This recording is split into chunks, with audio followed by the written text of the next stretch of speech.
전서 2장 1절에서 15절 말씀 가운데 2장 1절에서 6절 말씀 함께 분독하도록 하겠습니다. 시작. 그러므로 내가 첫째로 권하노니 모든 사람을 위하여 간구와 기도와 도고와 감사를 하되 임금들과 높은 지위에 있는 모든 사람을 위하여 하라. 이는 우리가 모든 경건과 안정함으로 고요하고 평안한 생활을 하려 함이라. 이것이 우리 구주 하나님 앞에 선하고 받으실 만한 것이니 하나님은 모든 사람이 구원을 받으며 진리를 아는 데에 이르기를 원하시느니라. 하나님은 한 분이시요 또 하나님과 사람 사이의 중보자도 한 분이시니 곧 사람이신 그리스도 예수라. 그가 모든 사람을 위하여 자기를 대속물로 주셨으니 기약이 이르러 주신 증거니라. 아멘. 오늘은 당신은 그리스도 안에서 하나님의 자녀입니다 라는 말씀으로 박철수 목사님께서 말씀 전해주시겠습니다. 오늘 제목을 바꿀게요? 안 바꿀게요? 네. 원래 제목은 당신은 하나님의 자녀입니다인데 어제 설교 마무리를 하면서 그냥 하나님의 자녀라고 생각하는 사람이 너무 많다. 하나님의 자녀가 아님에도 불구하고 하나님의 자녀로 착각하는 사람이 너무 많다. 그래서 그리스도 안에서 하나님의 자녀다. 네, 그리스도 안에서를 집어넣습니다. 저와 여러분은 그냥 하나님의 자녀가 아니고 그리스도 안에서 하나님의 자녀입니다. 왜 이 말씀 드리냐면은 이단들도 하나님의 자녀라고 그래요. 이단들도 자기들이 하나님의 자녀예요. 무리뿐만 아니라 이단들도 하나님의 자녀. 그래서 중요한 것은 하나님의 자녀인데 누구 안에서? 그리스도 안에서 하나님의 자녀. 바울이 지금 디모데에게 에베소 교회에 담임을 맡기면서 본면한 말씀을 우리가 지금 나누고 있습니다. 바울이 어떤 걸 첫 번째로 디모데에게 주문을 했나요?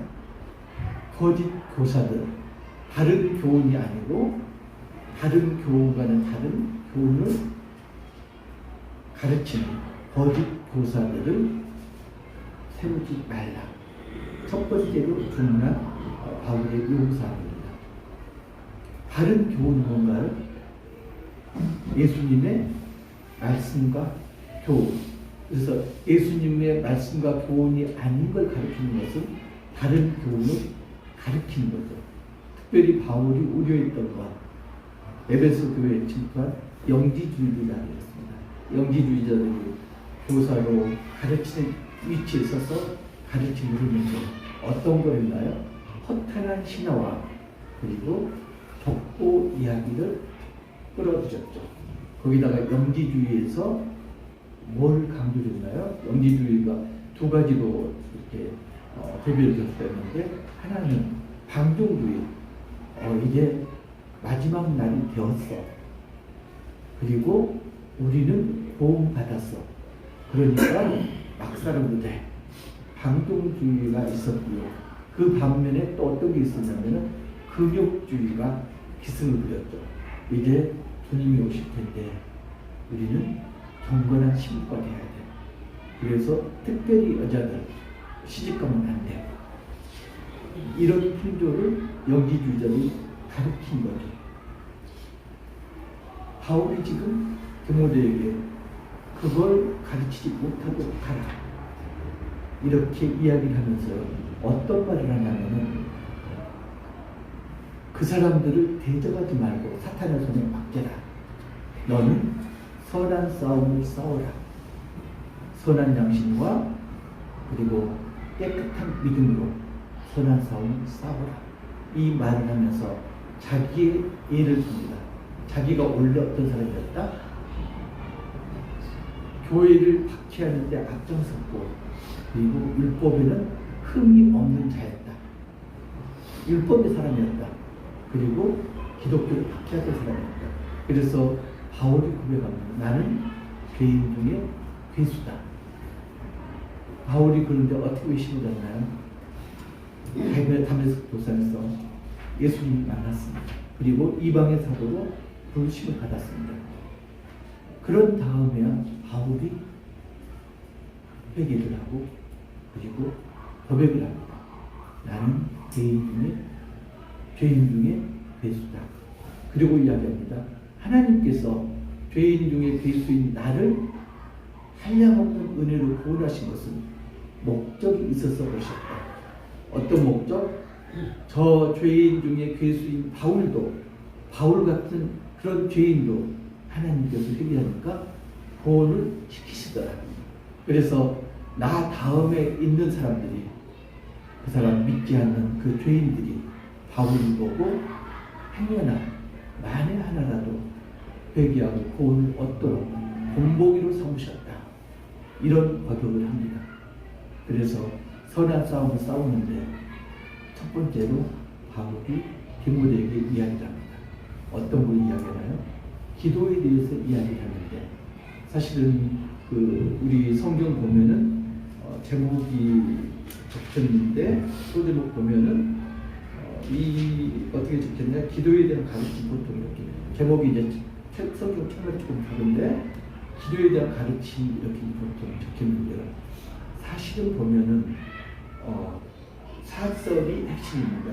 2장 4절 보면은 하나님은 모든 사람이 구원을 받으며 진리를 아는 데 이르기를 원하시느니라. 하나님이 꿈이 뭐라고요? 모든 사람이 구원을 받는 것, 그리고 모든 사람이 진리를 아는 데 이르는 것, 이게 하나님의 꿈이다. 그래서 5절 보면은 진리가 뭐냐? 하나님은 한 분이시고 하나님과 사람 사이 중보자도 한 분이시니 곧 사람이신 그리스도 예수라. 그 증거가 뭐라고요?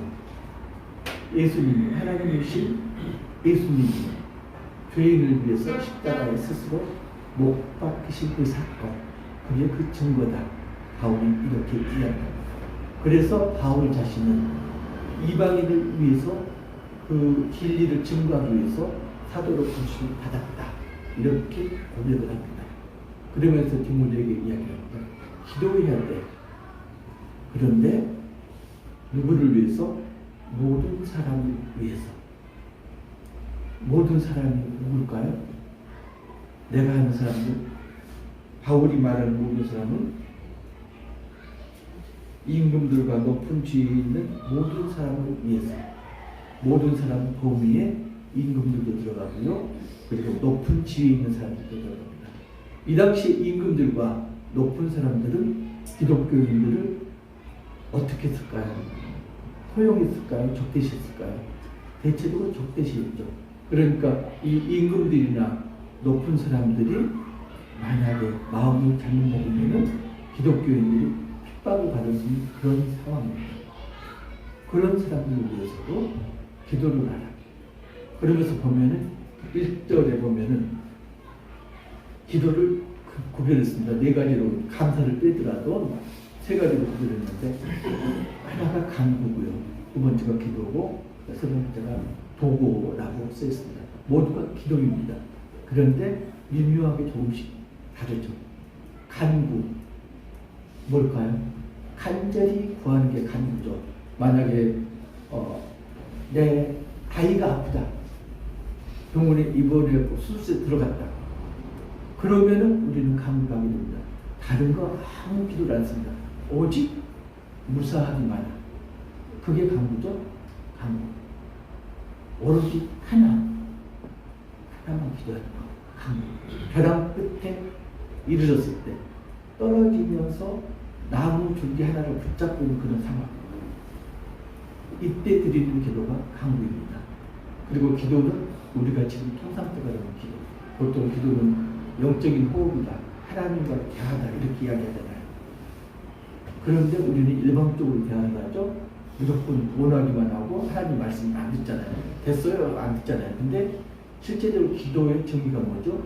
하나님은 말씀하시고 나는 아멘을 순종하는 게, 그게 이제 기도의 정의입니다. 그렇게 하고 계시나요? 세 번째, 도고. 도고가 좀 어려운 말인데, 그거가 중보기도입니다. 여러분 중보기도 하시나요? 정말로 중요한 게 중보기도예요. 누군가 날 위하여 기도하는 중보기도. 내가 모르는 누군가는 기도. 내가 아는 누군가 기도하는 줄도 모르는데 나를 위해서 그 기도. 그 기도를 가지고 내가 살고요. 여러분들이 살아갑니다. 제가 이제 장로 안수를 받기 전에 중보기도에 대해서 굉장히 부정적인 생각을 갖고 있었어요. 특별히 어디냐면은 아우리치를 나가는데 봉사활동을 나가요. 그러면은 젊은 사람들, 힘든 사람들은 힘으로 뭐 헤비타트도 하고 뭐 이렇게 일도 하고 이렇게 봉사를 하죠. 나이 드신 봉사님들은 힘이 없으니까 일을 못 하시잖아요. 그러면 어떤 걸 만나요? 중보기도팀. 우리 교회는 전 교인의 중보기도 팀 원화를 지금 거의 됐나요? 그죠? 예. 네. 그런데 그 나이 많은 봉사님들이 하등 봉사활동에는 도움이 안 될 것 같은 봉사님들이 똑같은 계기를 내고 오셔요. 봉사 현장에. 그리고 뭘 하시나요? 모여서 기도를 하십니다. 그 당시 제 생각은 저건 시간 낭비다. 저러려면 그냥 집에서 기도를 해도 똑같지 않느냐. 하나님이 봉사 현장에 계시느냐. 권사님들이 계신 집에도 계시는데 어디서 기도하는 거 뭔데? 이런 생각이 강했어요. 그런데 어느 날 제가 깨달은 것어요. 기도가 뭔가요? 내 시간을 드리는 거죠. 하나님께서 주신 생명의 일부를 드리는 게 기도예요. 단순하게 뭘 구하고 그런 게 기도가 아니고 내 생명의 시간이라는 게 생명이잖아요. 사업하는 사람들은 시간이 돈이다 하지만 기독교인들은 시간이 생명인 거예요. 그런데 권사님들이 젊은 사람들보다도 생명이 적게 남았는데 중보기도를 하시는 거예요. 그건 조금 남아있는 생명 중에서 그 일부를 드리는 거잖아요. 얼마나 대단하세요. 그죠? 생명을 드리는 거예요. 그러니까 그걸 깨닫고 나니까 하나님께서 기뻐하시는 게 무엇이던가? 하나님께서 허물을 드리는 걸 더 기뻐하실까? 아니면은 자신의 생명을 기도로 드리는 걸 더 기뻐하실까? 답은 뻔하잖아요. 그 다음부터 제가 중보기도를 정말로 휴심하구나 이렇게 하고 있습니다. 그래서 그 이야기는 뭔가요? 중보기도를 열심히 하시자는 그런 이야기예요. 그리고 또 하나, 우리는 굉장히 쉽게 중보기도를 부탁을 해요. 나 이런 일이 있는데 중보기도 좀 해줘. 그리고 나는 기도를 안 해요. 그렇지 않나요? 일반적으로 보면은 남에게 내 기도를 부탁하고 정작 자신은 기도를 안 씁니다. 그럼 그러면 안 되고요. 중보기도 부탁했습니다. 내가 더 열심히 기도를 해야 되고요. 거기다 플러스 다른 사람을 위해서 중보기도를 해야지 맞는 겁니다. 그죠? 어떻게 남한테 생명을 달라고 요구하고 나는 생명을 안 줘요? 그잖아요. 생명을 주고 생명을 받고 이러는 거죠. 중보기도 굉장히 중요한데 지금 바울이 누구를 위해서 내 대적을 위해서도 중보기도를 하라고 말씀을 하고 있습니다. 왜요? 하나님의 꿈은 뭐다? 모든 사람이 구원을 얻는 것. 모든 사람이 진리를 아는 것. 이게 하나님의 꿈이기 때문에 우리가 그들을 위해서 기도를 해야 된다. 바울이 지금 디모데에게 이렇게 권면을 하고 있습니다. 여러분들 누군가를 위해서 정말로 간절하게 중보기도를 해보신 적 있나요? 저는 딱 한 번 있었는데 제 아내를 위해서 밤새워 기도했는데 주님밖에 다른 건 한 게 없어요. 그런 기도를 한 적이 있었습니다. 그런 기도를 겪고 나면은 심령의 변화가 옵니다. 주님이 함께 계시는 거 느끼지 못하신 분들은 한번 중보기도를 통해서 그걸 느껴보시기 바랍니다. 남의 아픔이 내 아픔으로 이렇게 다가옵니다. 기도하는데 저절로 눈물이 나요. 그 사람 생각만 해도 눈물이 나고 가슴이 아픕니다. 그게 어떤 마음이죠? 하나님의 마음, 예수님의 마음인 거죠. 그러면서 지금 바울이 기도에 대해서 다시금 이야기를 합니다. 자, 8절 보면요. 그러므로 각지에서 남자들이 분노와 다툼이 없이 거룩한 손을 들어 기도하기를 원하노라. 9절 또 이와 같이 여자들도 단정하게 옷을 입으며 소박함과 정절로서 자기를 단장하고 따은 머리와 금이나 진주가 값진 옷이도록 하기만. 기도를 하라는데 남자하고 여자가 지금 달리 이야기를 하고 있네요. 이건 다르다 보시면 안 되고 10절 보시면은 오직 선행으로 하기를 원하노라.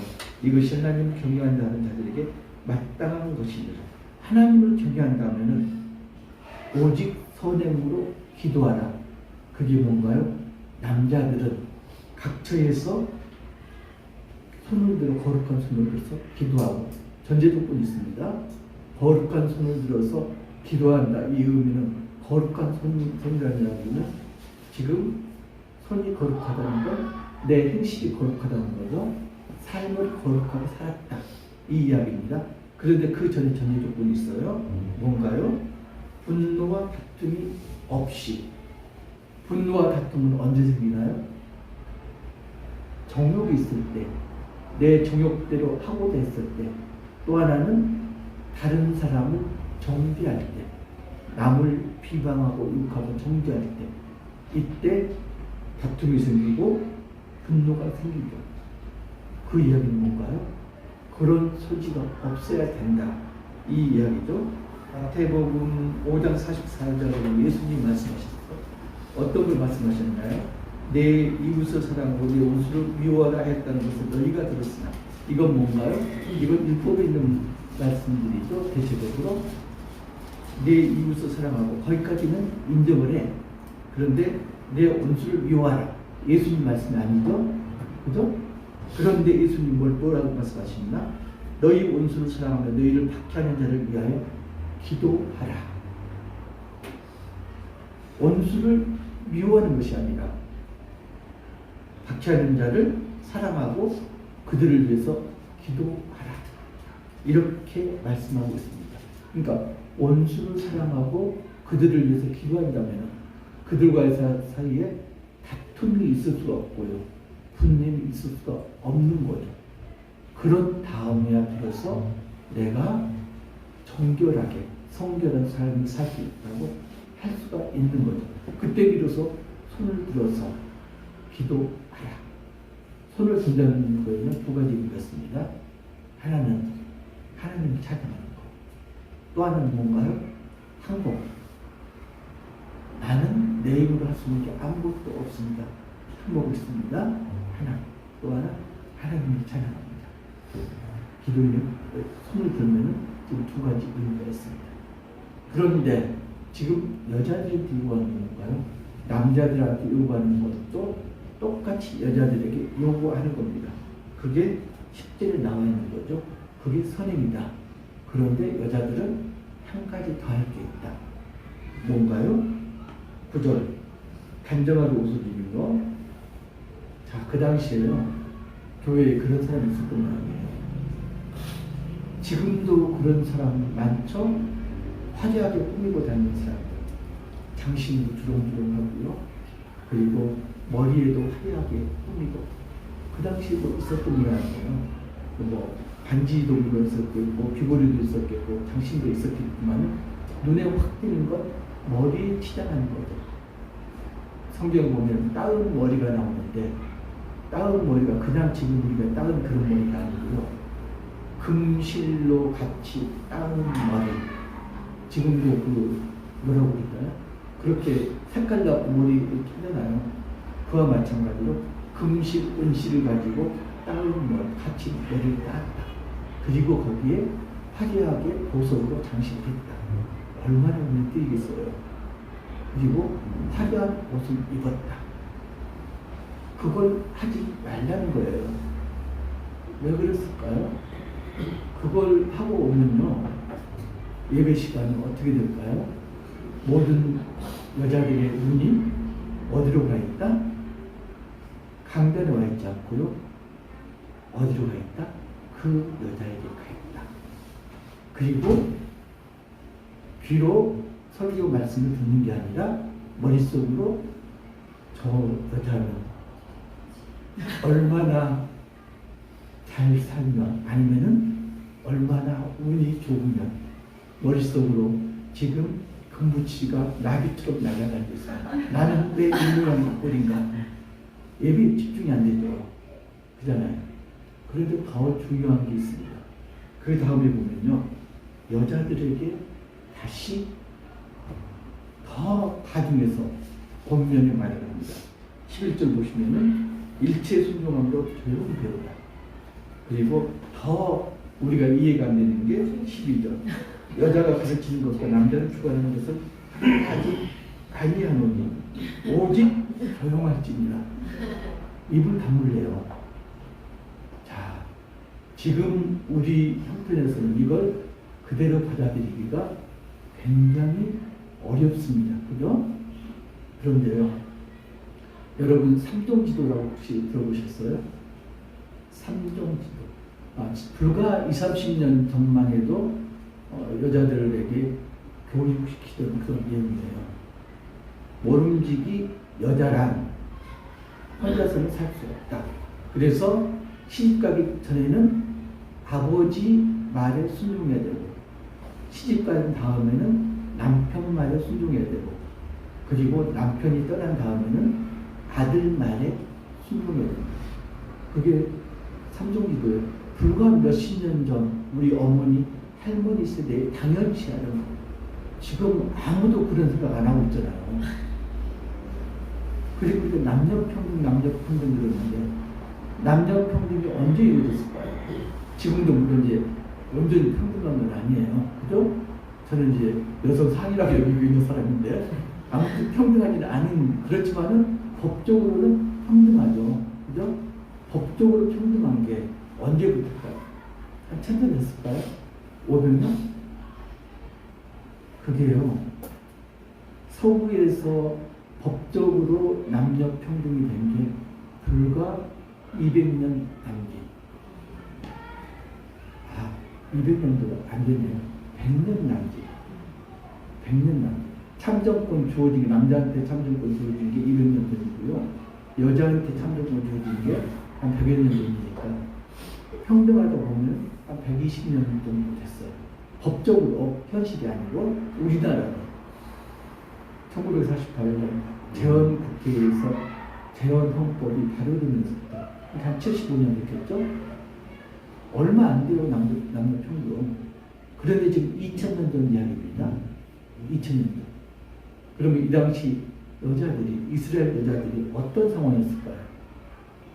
거기도 마찬가지로 삼종지도가 있었던 거죠. 대표적인 게 뭔가요? 여자가 서운할 때. 신명기, 민수기 30장에 보면은 여자가 서운하는 경우가 나와요. 지금은 우리는 그냥 서운할 수 있잖아요. 남녀를 빛나고. 근데 민수기 30장에 여자가 서운하는 게 나옵니다. 시집가기 전에는 소원이 됐다고 아버지가 안 돼 그러면은 소원이 안 되는 겁니다. 결혼한 다음에는 소원을 했더라도 남편이 허락하지 않으면은 소원이 무효가 됩니다. 오직 여자가 소원한 게 무효가 되지 않는 경우, 이혼을 했을 때 그 여자가 한 소원은 지켜야 할지니라, 이렇게 되어 있습니다. 또 하나가 뭔가요? 계대교요. 형제가 몇이 있는데 맞이하고 결혼했는데 죽었어. 그러면 그 여자는 과부가 되잖아요. 그러면 그냥 내버려두는 게 아니고 둘째 시동생하고 결혼해요. 그래서 대를 이어갑니다. 둘째 시동생하고 사이에 난 아들이 죽은 남편의 아들이 돼서 대를 이어가는 거죠.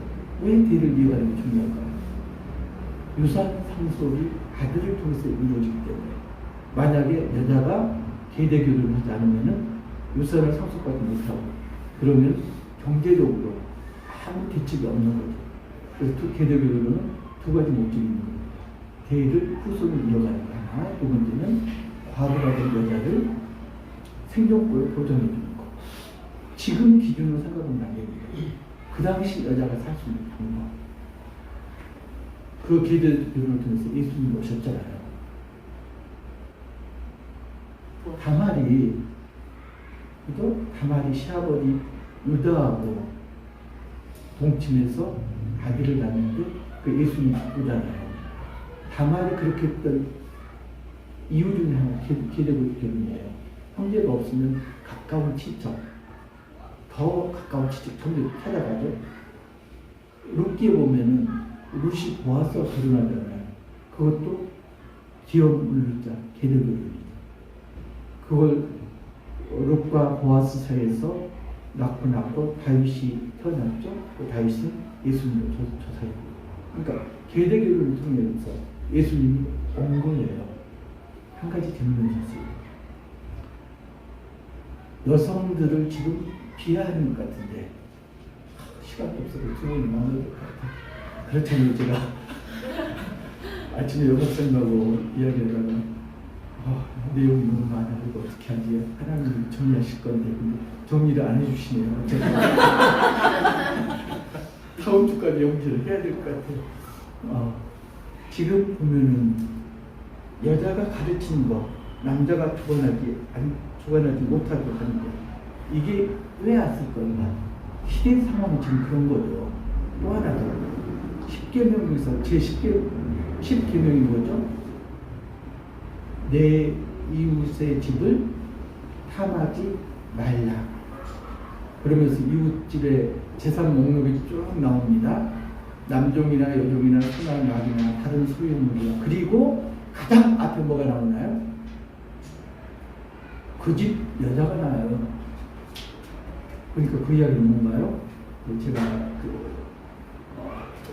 신학 하기 이전에 이제 불안교에서 2년 과정으로 이렇게 공부했던 적이 있는데, 그때 이제 교수님이 하신 말씀이 있어요. 그 당시는 여자들이 남편의 집에 속한 재산 목록 제1호였다. 그런 친구 같은 상황이에요, 지금. 그런데 그 여자들이 가르치고 남자를 주관한다고 상식적으로 생각할 수 없는 거고요. 또 하나 바울이 여기서 내세우는 건 뭐냐면 거짓 교사들입니다. 이 사람들이 뭐 했나요? 이 사람들이 허탄한 신화, 그게 뭔가요? 아담과 하와 신화를 거꾸로 이야기했잖아요. 하와를 먼저 창조하셨다. 그래서 여자가 남자의 근본이다. 그래서 영적으로나 지적으로나 여자가 우월하기 때문에 가르쳐야 된다. 거짓 교사들 지금 이렇게 이야기를 했거든요. 거기에 대한 반론으로 보셔야지, 이게 일반적으로 보시면 안 됩니다. 여기에서 파생돼가지고 또 지금도 논란거리가 되고 있는 게 여성 목사 안수 문제입니다. 여자에게 목사 안수를 주는 게 성격적인가 아닌 것인가? 어떻게 생각하세요? 근거를 지금 그 사람들은 목사 안수를 주면 안 된다는 근거를 지금 본문을 봅니다. 그런데 이거는요, 이 본문은 지금 거짓 교사들에게 대항해서 하는 법령입니다. 그걸 지금 일반화시키면 안 되는 거죠.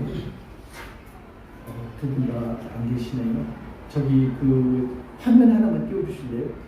아까 5분 내로 끝내겠습니다. 이게 지금 성전 모형도입니다. 성전 모형도인데 왼쪽 부분은 지성소와 성소가 있고요. 그 바로 밑에 사제들의 뜰, 제사장의 뜰이 있고요. 그리고 한쪽에 이스라엘의 뜰, 이게 이스라엘이라는 게 누군가요? 이스라엘 남자들이 갈 수 있는 곳, 이걸 안뜰이라고 그래요. 그리고 여자들은 성전이 아닌 바깥뜰이 여인들의 뜰이에요. 이방인들은 어디 있을까요? 이방인들은 성전 단 바깥이 이방인의 뜰입니다. 그래서 바깥뜰이 둘이에요. 여인들의 뜰과 그리고 바깥뜰의 바깥이 이방인의 뜰. 이게 예수님 시대까지 있었던 겁니다. 그런데 예수님이 돌아가시면서 어떻게 됐나요? 성전 휘막이, 그게 어디나요? 지성소하고 성소 가리고 있는 휘막이 위에서부터 아래로 둘로 나뉘어졌습니다. 그 이야기는 뭔가요? 이제 성전을 통하지 않고도 하나님하고 우리 사람들하고 대화할 수 있는, 만날 수 있는 길이 생겼다. 어떻게? 예수님을 통해서. 그러면서 갈라디아서 3장 26절 보면요, 쭉 많으니까 여러분은 모든 믿음으로 그리스도 예수와 함께 삶으로써 하나님의 자녀가 되었습니다. 이거는 이제 개혁성경에서는 하나님의 아들이 되었습니다 그랬는데, 공동 번역에서는 하나님의 자녀가 되었습니다 이렇게 자녀가 맞겠죠. 그리고 28절에 보면 너희는 유대인이나 헬라인이나 종이나 자유인이나 남자나 여자나 다 그리스도 예수 안에서 하나입니다. 이렇게 말씀을 했습니다. 지금 휘장이 둘로 나눠진 다음에는요, 신분, 인종 아무 소용없습니다. 그리스도 예수 안에서 하나입니다. 하나님의 자녀입니다. 그러면 여기서 맡은 일이 뭐가 구별이 되고, 물론 여성, 남성 그 역할이 있습니다. 성적인 역할. 그 성적인 역할은 벗어나면 안 됩니다. 지켜야 됩니다. 그죠? 동성애 같은 건 허용이 안 되죠. 그 성적인 역할을 제한 나머지는 그리스도 예수 안에서 하나입니다. 그러면 가르치는 일, 남자를 주관하는 일 아무 거리낌이 없다는 이야기예요. 그런데도 자꾸 하나에 지금 매달려 있는 게 지금 대형 교단입니다. 지금 여성 안수를 허용하지 않는 교단들이 생각 외로 많습니다. 제 아내도 목사인데 백석교단에서 안수를 못 받고요. 결국은 독립교단에서 안수를 받고 그 다음에야 백석교단에서 여성 안수 시작을 했죠. 여러분이 잘 아시죠? 큐티하시는 김영종 목사님도 백석 출신인데 안수를 안 줘가지고 독립교단을 받고 안수를 받으셨고, 실제로 그렇습니다. 아무것도 아닌 그 자꾸 하나에 지금 매달려 있는 거예요. 그래서 거기에 대해서는 좀 더 다음 주에 좀 이야기를 해야 될 것 같습니다. 그래서 중요한 건 뭐다? 우리는 누구다? 그리스도 예수 안에서 하나님의 자녀입니다. 중요한 게 이겁니다. 그러면은 우리는 어떤 일을 해야 되나요? 하나님의 꿈을 이루어드려야죠. 하나님의 꿈이 뭐라고요? 모든 사람을 구원하신다. 그리고 모든 사람을 진리로 이르게 한다. 하나님께서 우리에게 주신 소명이다. 그 중에 대표적인 게 뭐라고요? 기도. 그 중에서도 대표적인 기도가 중보기도. 내 기도만 하지 말고 내 가족 기도만 하지 말고 내가 아는 사람 중보기도를 하셔야 되고요. 내가 알지 못하는 사람도 중보기도를 하셔야 됩니다. 그래서 내가 말로서 기도하면 내가 모르는 사람 기도하기가 좀처럼 쉽지 않습니다. 저는 이제 영성교회 김상원 목사님 기도하다가 가끔 대통령부터 시작하고 동사무소 직원까지 청소년까지 기도를 했어요. 왜 저러나 참 의아했는데 오늘 본문에서 그게 나오죠. 모든 사람이 그게 들어갑니다. 그리고 이제 바울이 모든 사람을 기도해야 되는 것, 그 왕이라든가 아니면은 그 높은 자들, 이 사람들을 위해서 기도하는 거, 그래야 되는가. 조금 전에 나왔지만요, 우리가 신앙생활을 하는데, 경건한 신앙생활을 하는데 조용하게 말썽을 일으키지 않고 신앙생활을 하기 위해서 높은 사람들이 땀만 먹으면, 임금들이 땀만 먹으면 우리가 신앙생활을 온전히 할 수 없으니까 그 사람들을 위해서 기도하라. 지극히 사소한 소망을 다 바울이 논했습니다. 그게 아니더라도 하나님께서 모든 사람을 위해서 구원하시겠다. 그리고 진리에 이르게 하시게 됐으니까 하나님 꿈을 이루어드리기 위해서 우리가 알지 못하는 사람들도 중보기도를 해야 됩니다. 그러기 위해서는 말이 아니라 방언으로 기도하면 내가 모르는 가운데 하나님이 원하시는 사람 우리가 중보기도를 할 수가 있는 거죠. 그런 우리 사랑하는 가족 되시기를 주님의 이름으로 축복합니다.